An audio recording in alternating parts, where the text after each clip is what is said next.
Wouldn't you like it if you invest into property and after 5 years you made 105% return?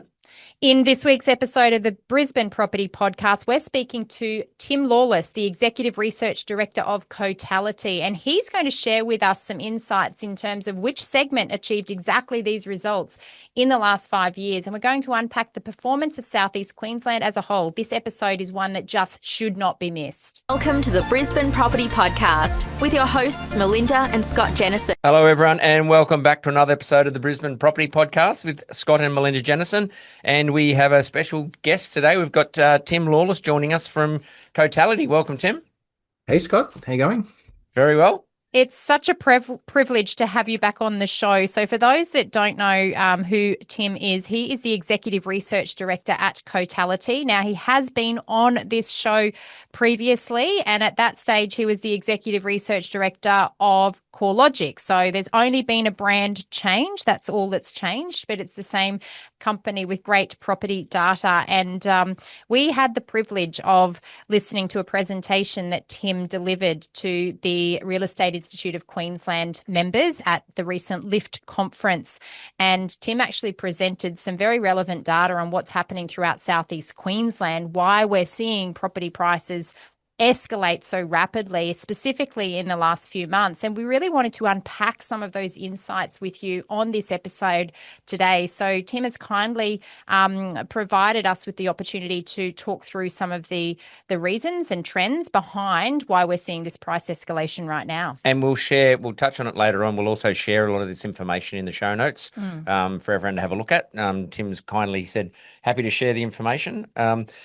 I joked before we started, actually, Tim, that I probably won't get a lot in today in the podcast because I'm surrounded by data and data people, and I call Melinda the data nerd. Not that I'm calling you that, but yeah, there's a lot of information, and it's amazing the work that you do and what you put out for people as well. So yeah, I'll sit back and probably listen a fair bit, but I'll chime in when I can. How about that? Well, thanks, mate. I'm sure you're secretly a data nerd as well. So yeah, he tells me he's not, but he loves listening to me when I talk about data. So yeah, let's play along with that for a while. Tim, we know we've talked about on this podcast through our monthly market updates, the fact that Brisbane property prices just continue to escalate. The data's now showed a renewed lift in this momentum just in the last couple of months. What is it that you think is driving this momentum, broadly speaking? Yeah, it is under some further reacceleration after a bit of an ebb through late last year and earlier this year. But definitely interest rates have a lot to do with this. I think it's no surprise or no coincidence that we started to see a reacceleration in home markets around the country, not just Brisbane, in February, and they've gathered pace since then. But obviously, it's more than just interest rates. It was just about the cash rate settings and mortgage rates. We'd be seeing markets booming like Brisbane is everywhere. The reality is lower interest rates, improve borrowing capacity and stoke demand, and that's just running headlong into extraordinarily low available supply levels. And there's only one way for prices to go. You've got rental vacancy rates are sort of sub 2%. Rents are pretty high as well. You've got property prices rising really quickly, and the only other option, apart from buying or renting, of course, is to stay at home for longer. Social housing, of course, is also an option, but there's a real housing shortage, not just in the number of homes we're building, but just in available supply that's facing a demand shock. And that's really what's pushing prices higher. So if we can unpack some of this data a little more, if I may, just in the last 12 months, for example, we're seeing those listing volumes remain consistently below our long-term average. And I think the most recent Cotality data sits those listing volumes about 31% below, unless you've got something more recent. Is that correct? Yeah, we did publish some updated data this week, but yeah, it's still about 31% below the 5-year average, and pretty much at record lows as well. When you plot out total listings over, say, the past 15 years, we've never seen listing numbers this low, even adjusting for seasonality. So it's extraordinary when you have demand tracking consistently above average and just such a short level of available supply to choose from. And I know on the ground, we can assess demand based on who's turning up at open homes, how many people are registering for auctions, how many people are actually participating in a multiple offer scenario where there might be more than one buyer on a single property. So those real-time measures are things that we as buyers agents can see by being out and about on the ground. In terms of data tracking, what are some of the indicators that buyers can look at as an indicator of demand side pressure? Well, those are good observations. And I think anecdotally, anyone that's looking to purchase in the market is probably, getting amongst it as such, and they're probably seeing the busy open homes and so forth. But there is a range of data. I mean, I think in this day and age of transparency, there is a lot of data that consumers or potential home buyers can be tuning into. It doesn't necessarily need to be from Cotality. There's plenty of providers out there. And yeah, I think you're spending hundreds of thousands of dollars to get into a high value asset class, it's worthwhile doing some research. So I think wherever you look, just try to stay on top of the numbers, and you'll see it pretty clearly that homes aren't on the market for very long. They're sort of racing at the door. There's not much negotiation to be had. Our discounting rates are pretty much at record lows as well. Clearance rates are above average. So all those indicators are pointing to a market that's very much skewed towards sellers, and buyers probably are feeling this sense of angst and urgency when they're looking to engage with the market. We actually went to, and we talk about numbers, Tim, and there was one, I think it was 2 weeks ago now, and we're involved in a negotiation or it wasn't a negotiation. Okay, I'll rephrase that from negotiation, but in a multi-offer situation. And I actually told someone just the other day about it, and they thought I was joking, but there was 34 offers, I think there was, on the property. And that's after the first open home, 34 offers. That's the sort of pressure that buyers are under. Really short time frames. They'll list it, they'll sell it really fast. And there's so much competition. So massive demand in the market that we see on the ground when we're out and about. Yeah, I can imagine how frustrating that is for someone in the market, and they're consistently getting gazumped. It's not a time to be negotiating hard when a market's like this. And it's also really important to get all your ducks in a row. Like we do a lot of work with the banking and finance sector, and one of the key frustrations is the speed of getting loan applications through. I mean, even though it's pretty quick these days, if you don't have your finances in place before you're ready to execute on a deal, then you're kind of going to get left by the wayside. Yeah, it's a good point. We always talk about it doesn't always come down to price. The terms matter a lot. And absolutely, you've given some good advice there. Make sure that you are finance ready and you've got your professional team around you to be able to act really quickly and tighten up those terms so that you can be as competitive as possible outside of price.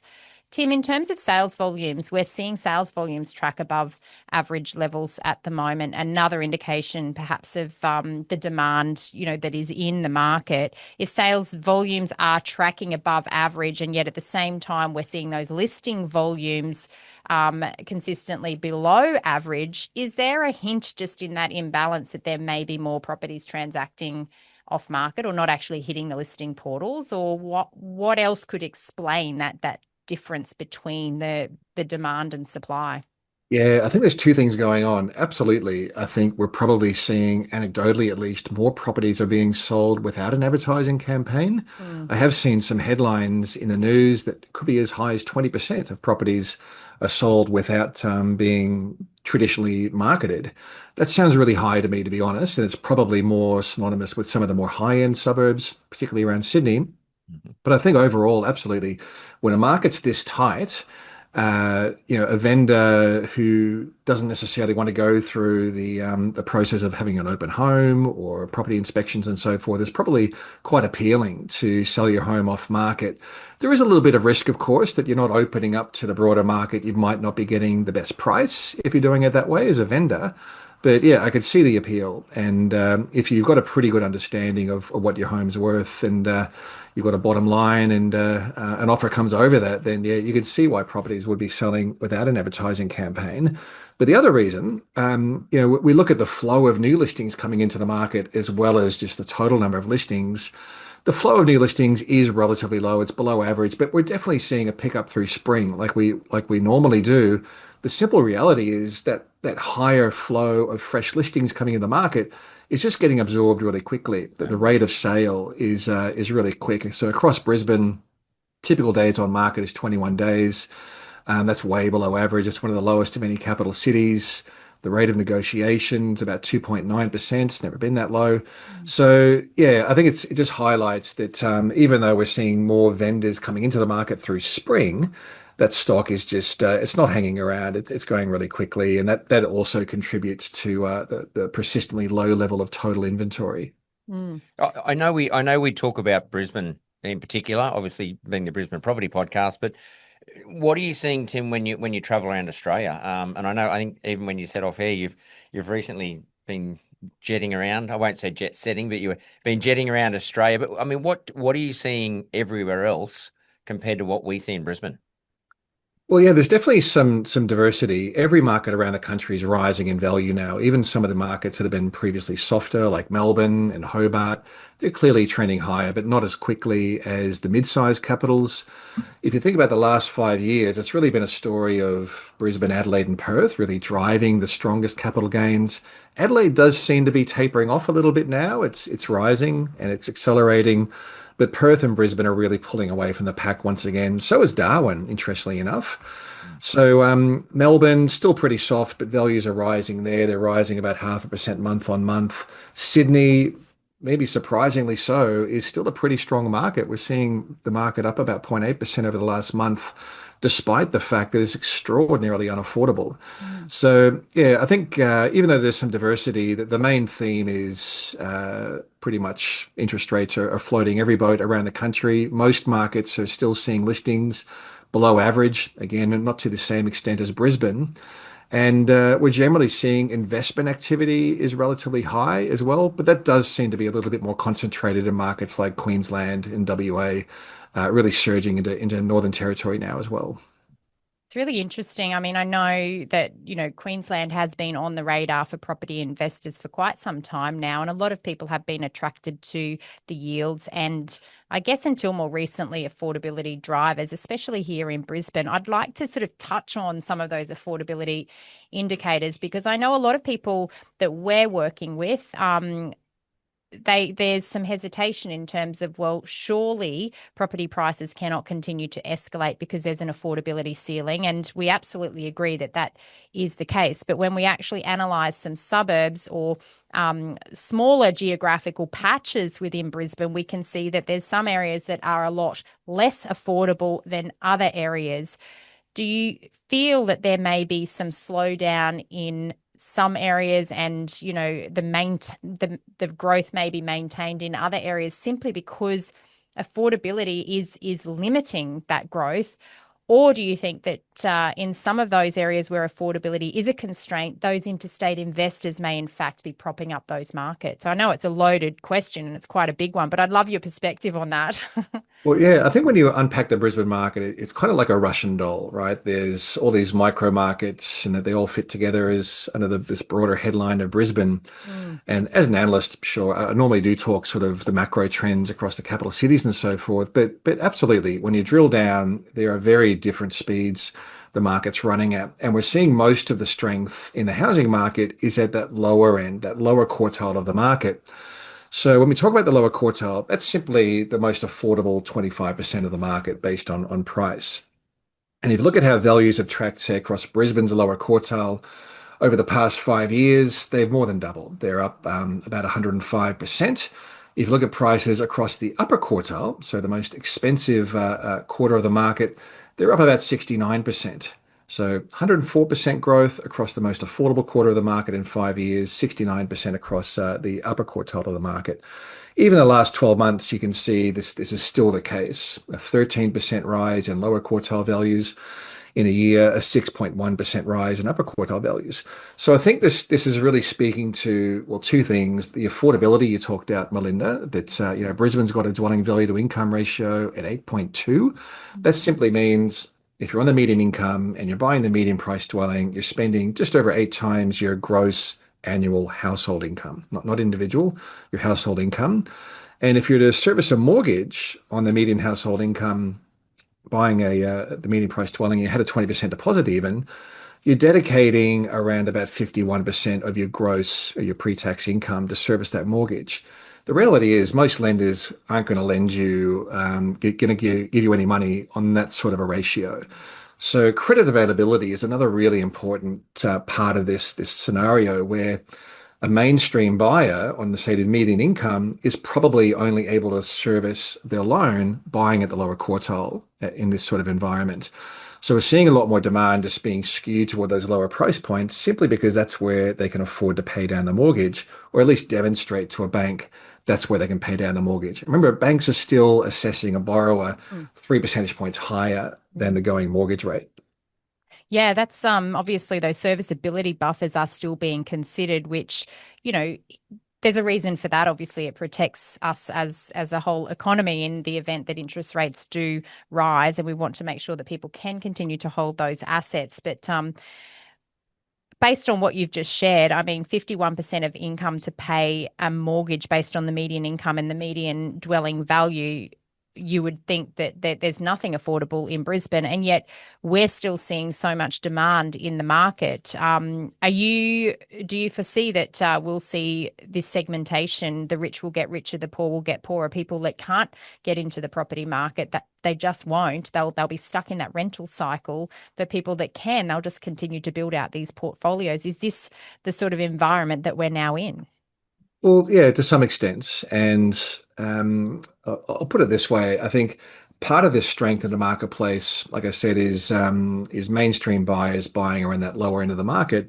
There's also really elevated levels of investment activity. I think that's underpinning demand. Investors across Queensland are getting close to about 40% of mortgage demand. That's way above the long-term average of about a third, about 33%. But there's also this really rapid rate of interstate migration. So there's capital flowing across the border. A lot of it's coming out of Sydney, which is a more expensive market. You can sell out of Sydney or maybe utilize your equity in a market like Sydney and buy into cheaper markets like Brisbane. Yeah. And that also, I think, is fueling some of the demand we're seeing. So potentially, one way we could see this stop is, we know that APRA, the financial regulator, the prudential regulator, they're watching household debt levels and they're watching the speed of investment credit growth really carefully. And if we do see investment levels remaining elevated, who's to say we might not see credit conditions starting to tighten up for investment purposes? That has happened before. The last time it was sort of back between 2014 and 2018 that we saw those macro-prudential policies in place. And there's already been some statements from both the RBA and APRA along those lines that this is something that they're watching quite closely. Yeah, it's interesting. And I know that, as the president of REBA, which is another voluntary role that I hold, we've been talking a lot and commenting in the media about the fact that there's also been this surge in the number of buyer's agents that exist in the last 5 years. And of course, they're able to assist a higher volume of investors, and they're also operating in a way that's borderless. So they don't even need to be in the location that they're buying. And perhaps that has some influence on the volume of investors in the market as well. Not an area that I want to touch on, but just a comment that I wanted to make. Tim, you also mentioned in relation to the dwelling price growth over the last 5 years. So the cheapest 25% of property values, the most affordable segment, grew 105% over the last 5 years, whereas the most expensive segment grew 69%. Now, we are talking dwelling values here, I'm assuming. So given that units have largely outperformed in the last 2 years compared to houses here in Brisbane, which I believe is unique to Brisbane compared to most other capital city markets, what impact do you think that might be having to this overall shift and spread? And do you have any data that talks to the performance of the house market and the unit market in different segments over time? Yeah, absolutely. And it's a great question because Brisbane is bucking the trend. Normally, and well, even historically, Brisbane house values have risen at a higher rate than apartments. So this is a recent phenomenon that we're seeing unit values rising at a faster, pretty decent rate of clip above house values. So if you look at the last 5 years, the growth rate between the two assets is virtually the same. So Brisbane house values, they're up 81%, let's say, in 5 years. Unit values are up about 80% in 5 years. But we've really seen the unit sector pulling away from houses since about 2023. And the last 12 months, this gives you a little bit of context. So Brisbane unit values over the past 12 months are up 12.4%. House values are up 8.1%. Now, obviously, if you're talking dollar terms, it's a little bit different, right? So units are rising from a lower base, definitely a much higher percentage gain, but in dollar numbers, it's not as stark. So I think for the local unit market, it is a market that went through a really long period of oversupply. It had a really long hangover. That's well and truly behind us now. We're not building many apartments across Brisbane, or for that matter, most cities. It's just really unfeasible for a lot of builders to do so because construction costs are so high, and listing numbers are a lot lower than houses as well. So I think there's a lot of things just driving this supply-demand disconnect. We talk about the supply side, but on the demand side, units are cheaper. They're generally more appealing to investors. They've got the scarcity to them. Quite often, the more established unit market is really strategically located as well. So there's a whole bunch of reasons why we're seeing units outperforming, excuse me, now.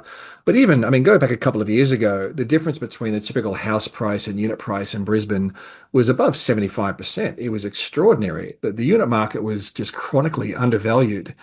And now it's a much more normal gap. So I think we've seen a really more normalization in the difference between those two product types. Yeah, look, thanks for providing that insight, because I do know that when we are talking to a lot of people from other states, and housing has outperformed units in the last couple of years in those other states, and explaining to them some of the trends we're seeing here in Brisbane, they're genuinely surprised to hear that. But as you've pointed out, it does come down to the fact that we were oversupplied. We built too many too quickly. We didn't have enough people to purchase them, nor did we have enough people to rent them. So vacancy rates skyrocketed, and now we're in a more normalised market. And of course, there's a very little supply pipeline coming.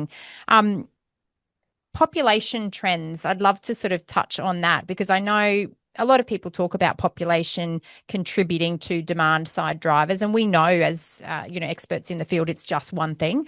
But in your experience and based on the research that you are sort of accessing, how much has the population surge off the back of COVID contributed to the current market dynamics here in Brisbane? Yeah, it's definitely been a factor. I wouldn't say, as you said, Melinda, it's one of the factors. And I think maybe population growth is overstated a little bit in terms of its importance to housing trends. So if you look at population, there's three components of population growth. You've got your natural increase, that's simply births minus deaths. That's pretty low at the moment. We've seen a real drop in the fertility rate, which is contributing to that. People living longer as well. And then you've got the two other components, which is net interstate migration and net overseas migration.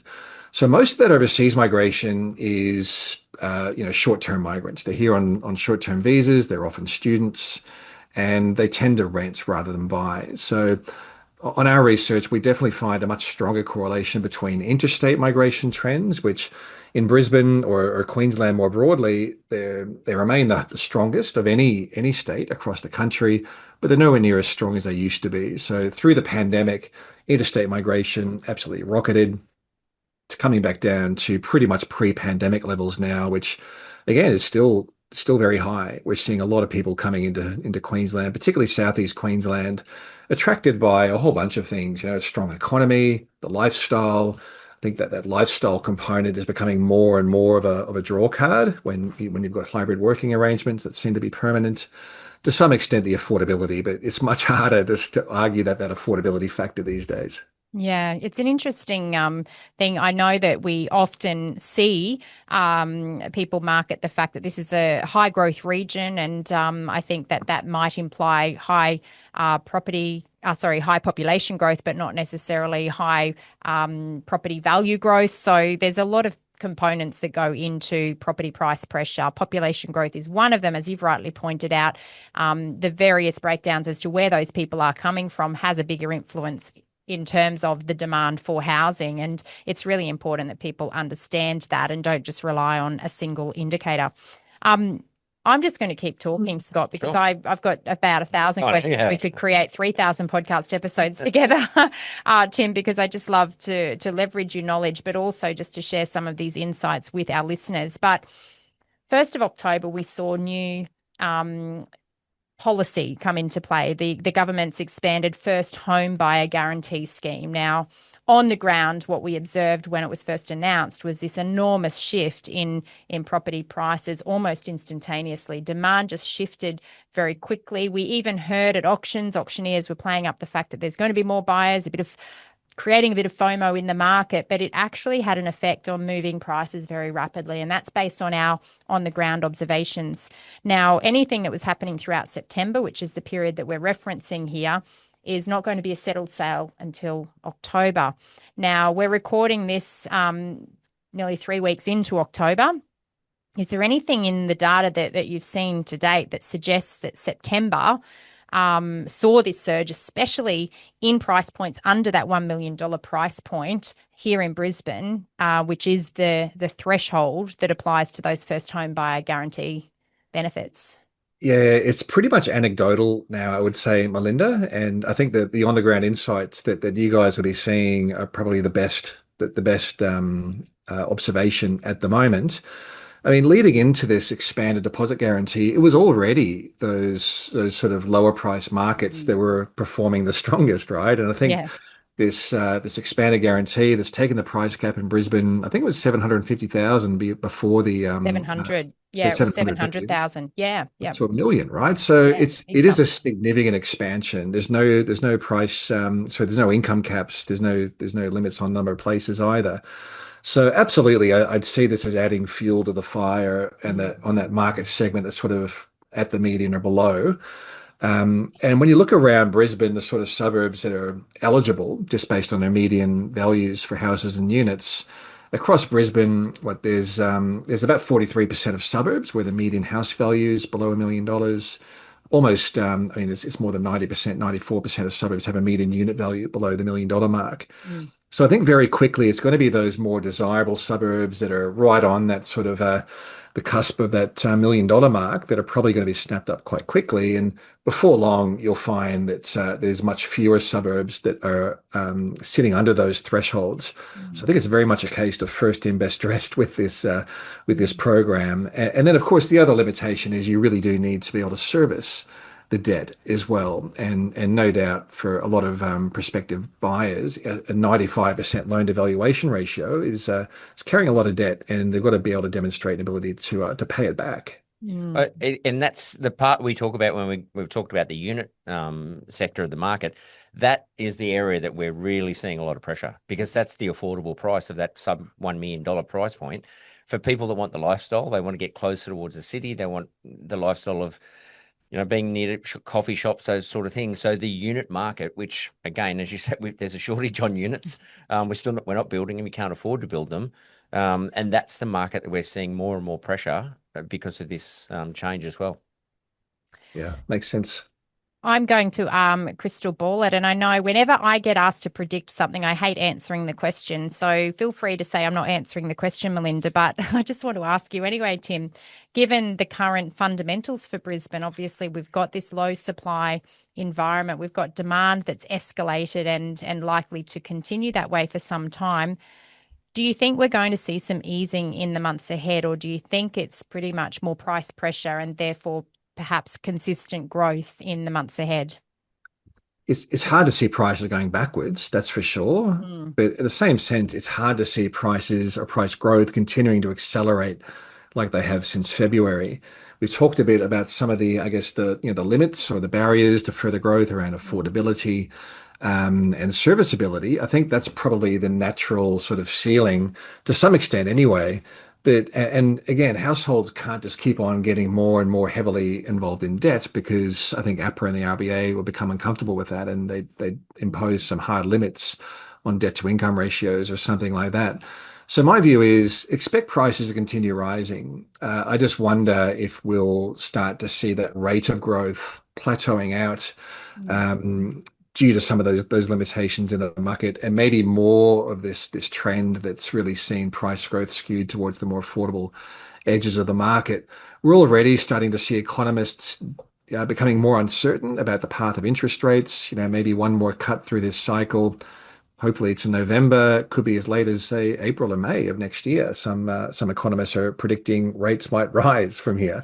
So I think it's fair to say palpable levels of uncertainty at the moment. But yeah, I think if I was to pick any market around the country that's likely to outperform, I think Southeast Queensland is going to be one of them.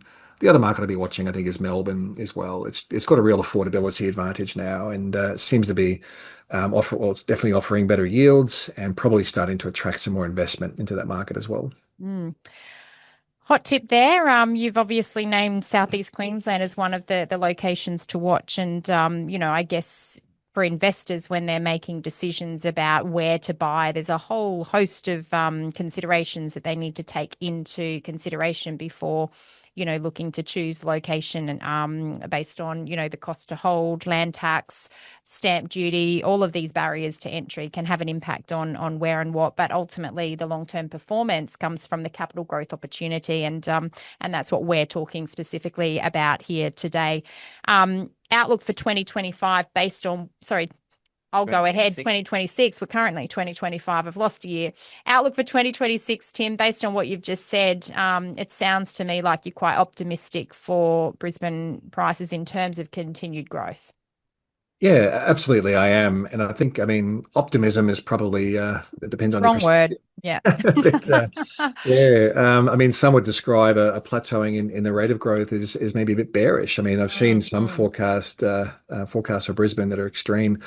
But yeah, my view is we'll probably see housing values across Brisbane, sort of that the annual growth rate might get up to around 10% this year, and then just start to taper off a little bit through next year as some of those barriers get in the way of further growth. But somewhere between 5 and 10% next year sounds fairly doable to me. And as an expert in this field, what metrics would you be keeping a very close eye on if you were looking to invest, and at what point would you redirect your attention elsewhere? Absolutely. The listing numbers, I think, are the most important feature of the market at the moment. So watch for any signs of total supply levels just starting to pick up. I think that might be the first sign of things just slowing down a little bit. I'd also be watching the finance trends. Unfortunately, they're updated pretty infrequently. They're quarterly from the ABS. We're looking at June data now. But just looking for any changes in, say, the investment appetite coming into different types of markets, and whether or not we're starting to see any signs of credit policy changes coming through. As we saw through 2014 all the way through to 2019, amplified by the Royal Commission, access to credit is one of the most important things for the housing sector. And if we saw credit conditions tighten up, you'd have to guarantee that's going to slow the market down pretty much everywhere. A bit of a different one, Tim. I know we talk about units and houses we've gone through a lot of the data here. What about the commercial side of it? I know that's a bit of a side one, but we do help commercial clients as well. What do you see on the commercial side? It's definitely not my forte, Scott. You're probably better to answer that than me, but I'll say this. I mean, commercial is, in my view, anyway, anything other than residential. And if I was to buy anything in the commercial sector, I mean, industrial still seems to be the way to go. Sheds are pretty low maintenance, although that they've seen a lot of growth as well. The yields aren't as high as they used to be, but they're still outpacing residential yields. Retail's bouncing back a little bit, even surprisingly, the office market, particularly in Brisbane, seems to be quite strong, particularly in the A grade and premium grade. But I think for most sort of mum and dad investors, buying an office building probably is a bit beyond bit of a stretch. Stick with the units, I think, at the moment, the way they're going. Yeah, look, thank you so much. Your insights have been invaluable once again. And just so that our listeners know, we will be attaching to the show notes the Queensland housing trends dated October 2025. There's a huge slide deck there showing all of the latest trends for Southeast Queensland, across Queensland as a whole, but comparing that also to the performance nationwide. And I think there's some really valuable information there. And that was the content largely shared by Tim. We've provided a brief overview today about some of those high-level trends that we are seeing through the data, but hopefully that's been valuable for the listeners out there. Definitely. Tim, thank you so much again for joining us again. We'll have to get you back again to talk more. And talk up Queensland, because I know you love it up this way as well. And that's why we say people want to move to Queensland as well for the lifestyle a little bit. So, mate, look, thank you so much for joining us again. I will let Melinda wrap it up as I normally do, and we'll talk again next week. Thanks very much for listening, and bye for now. And of course, I will put a disclaimer out there. There is no bias in the detail that we've talked about, simply because we're based in Brisbane and Tim, you're based on the sunny Sunshine Coast. So this is all fact and data and no bias. Would you agree? Absolutely. Yeah. Yeah. Thanks for joining us, Tim. Really appreciate it. To all our listeners out there, thanks again for joining us on the Brisbane Property Podcast. We hope you have enjoyed this episode. Please share with friends and family if you've enjoyed this content, and we would love for you to leave us a review on your favourite platform wherever you listen to this show. Until next week, we hope you have a wonderful few days. We'll speak to you again soon. Bye for now.